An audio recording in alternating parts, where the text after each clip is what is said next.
Hi everyone, this is Group 6's Pluto Rendezvous mission by Jose, Brian, Jordan, Brian, and Kai.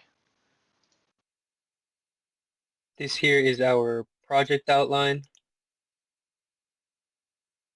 our mission overview. Our main goals were to perform a deeper study of Pluto and then also have a rendezvous science orbit with Pluto. The two main concepts are chemical engine impulse transfer with the flyby of Jupiter, followed by an NEP low thrust transfer. The results for our chemical impulse transfer gave us a total initial payload mass of 17,308 kilograms, a launch C3 of 103.3, and a total time of flight of 6,155 days. For the low thrust impulsive maneuver, we had a launch mass of 5,476 kilograms, a total fuel mass of 2,876 kilograms, a launch C3 of 77.2, and a total time of flight of 6,261 days. For the low thrust spiral maneuver, it is not feasible to complete this with given mission constraints. An introduction into this mission, Pluto has a very young surface age, and that's one primary research objective of the satellite, is to investigate uh, the long seasons that Pluto experiences, as well as it's an early look into our solar system based on the crater catalog on the surface, and as well as studying Kuiper belt objects helps us to identify where comets come from in our solar system. Chemical burn analysis outline. We used ephemeris data to calculate pork chop plots for each leg. We would choose an optimal launch date and C3 from those pork chop plots. We would then verify the flyby altitude at Jupiter to ensure we didn't collide with the planet. We would design a capsule orbit at Pluto, and we would calculate the delta V associated with each stage of the mission in order for us to finally calculate the required fuel mass required from each burn. And then for our modeling and assumptions, for the impulsive transfer, we would uh, consider an ideal rocket with a dry mass of 2,500 kilograms and a specific impulse of 453 seconds, much like the space shuttle. Our C3 would not exceed 150, and we consider all impulsive maneuvers to be instantaneous.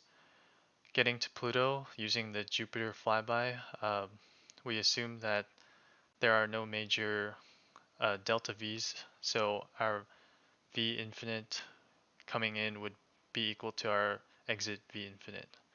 And for the capture orbit, we would set a user-defined periapsis and apoapsis radius, then find the delta V of the hyperbolic approach velocity to slow down onto the capture orbit.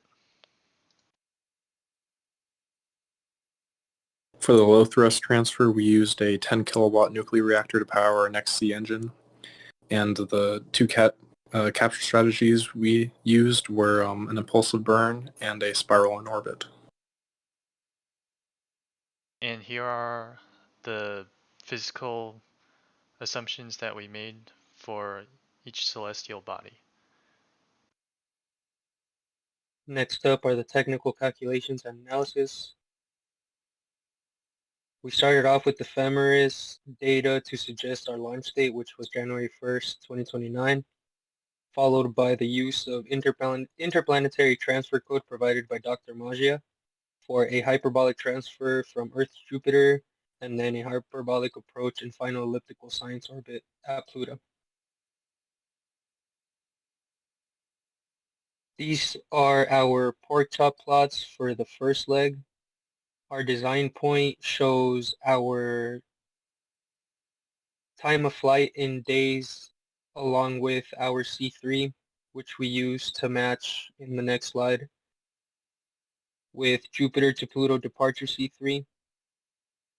And we ended up with a launch day of around 550, and then around 5,300. To verify the Jupiter flyby altitude, we would first take both the infinity vectors that came from interplanetary transfer code, um, one at arrival and one at departure.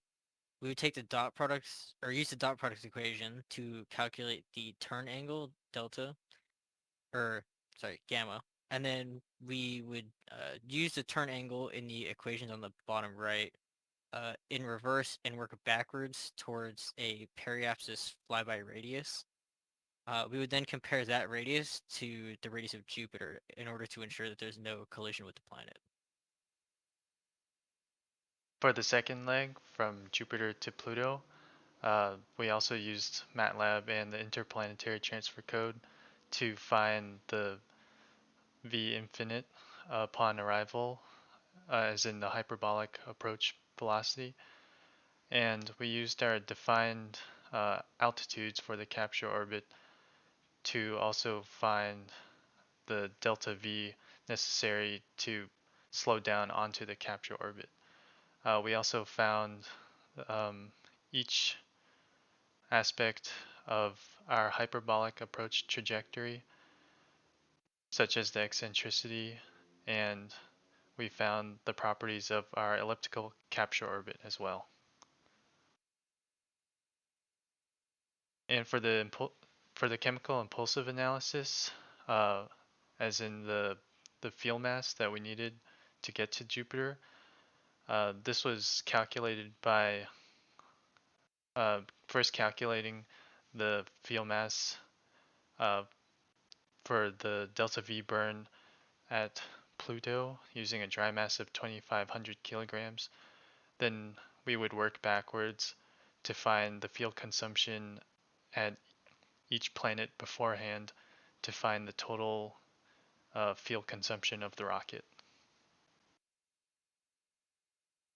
Here's a quick overview of our total impulsive transfer from Earth to Pluto, along with each day that the spacecraft arrives at each planet. So for the low thrust analysis, we decided to start off with initial assumptions using the values calculated in the chemical burn strategy.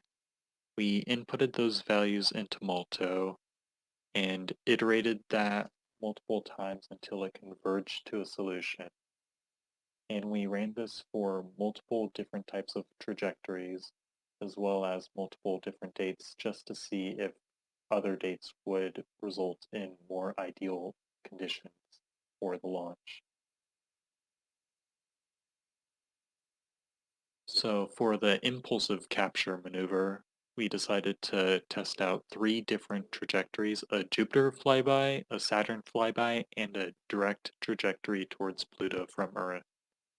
And the results of this was a Jupiter flyby being the victor, because it resulted in a much cheaper launch from Earth in order to get to Pluto, despite taking it longer time compared to the direct Pluto trajectory. And this is just a plot of the trajectory of the Jupiter flyby into an impulsive capture maneuver. The left plot is just a 2D XY plot, and the right plot is a 3D plot of the trajectory. So for the spiral and capture maneuver, for the mission constraints, it was deemed infeasible to do this type of maneuver, and we tested multiple types of trajectories, multiple different time frames, multiple different masses and fuel consumptions, and all of them resulted in an infeasible trajectory. Allowing a later launch date would provide better planetary positions for flybys as well as extending the mission time frame. These would allow for the spiral in maneuver, but given the current constraints, it is considered infeasible. Because the spiral in capture strategy was deemed infeasible, the impulsive in capture strategy would be the better capture strategy for this type of low thrust mission. In summary, to create our chemical impulsive transfer, we used pork chop plots to pick our time of flight and C3 values. We then calculated the required velocities and chose an appropriate capture orbit. For the low thrust transfer, we ran multiple iterations of values through Malto to generate our trajectory. Last but not least, here's our compliance matrix. As you can see, most things are compliant apart from the